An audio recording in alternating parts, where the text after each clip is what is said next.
وَإِذْ جَعَلْنَا الْبَيْتَ مَثَابَةً لِلنَّاسِ وَأَمْنًا وَاتَّخِذُوا مِن مَّقَامِ إِبْرَاهِيمَ مُصَلًّى وَعَهِدْنَا إِلَىٰ إِبْرَاهِيمَ وَإِسْمَاعِيلَ أَن طَهِّرَا بَيْتِيَ لِلطَّائِفِينَ وَالْعَاكِفِينَ وَالرُّكَّعِ السُّجُودِ بسم اللہ الرحمن الرحیم الحمد للہ رب العالمین وصلی اللہ علی محمد وآلہ الطاہرین ولعنۃ اللہ علی اعدائہم اجمعین۔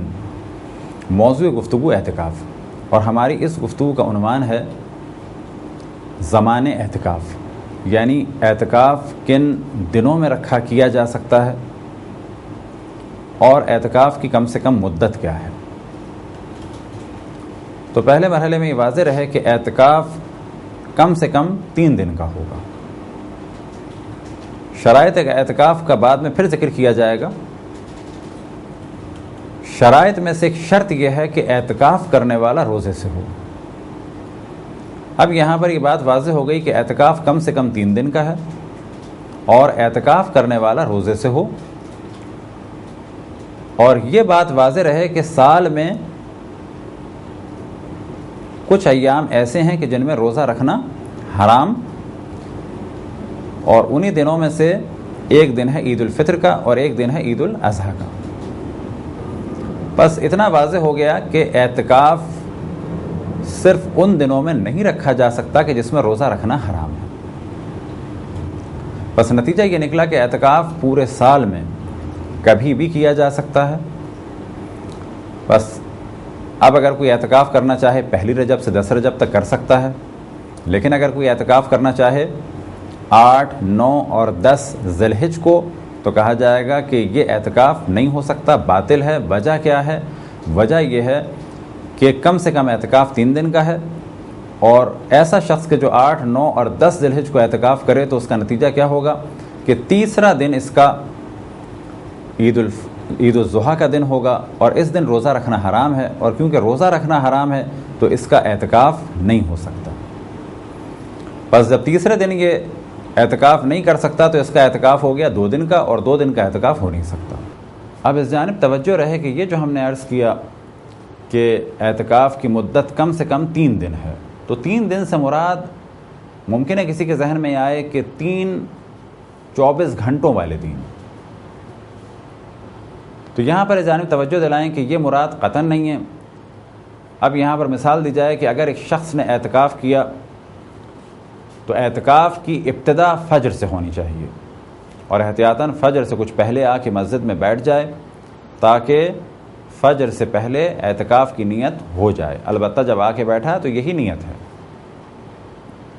اب اس کا اعتکاف فجر سے شروع ہوگا اور مغرب تک، پھر مغرب کے بعد اگلی فجر کے درمیان ایک رات ہے، یہ پہلی رات ہو گئی، پھر فجر سے مغرب،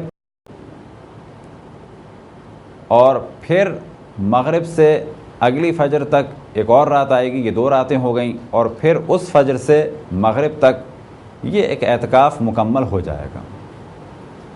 اور اسی چیز کو ان الفاظ میں بھی کہا جاتا ہے کہ جب اعتکاف کیا جائے تو پہلی رات اور چوتھی رات اس میں داخل نہیں ہے، یعنی ہم پہلی رات کو اعتکاف ضروری نہیں ہے، فجر سے آ کے بیٹھیں گے، پھر پہلی رات، پھر دوسری رات آئے گی جو در حقیقت اعتکاف کی پہلی رات ہوگی، پھر ایک اور رات آئے گی، پھر اس کے بعد فجر، اور فجر کے بعد جو مغرب آئے گی تو اس پہ اعتکاف ختم ہو جائے گا۔ مغرب کے بعد چوتھی رات اعتکاف میں کاؤنٹ نہیں ہوگی، لہذا نہ پہلی رات نہ چوتھی رات، اعتکاف میں دوسری اور تیسری رات کو داخل کرنا ضروری ہے۔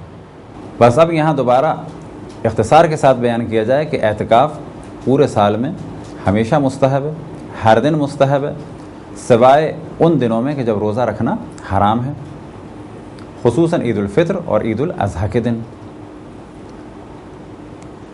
اور بہت زیادہ ثواب ہے اعتکاف کا ماہ رجب میں، خصوصاً 13، 14 اور 15 کو۔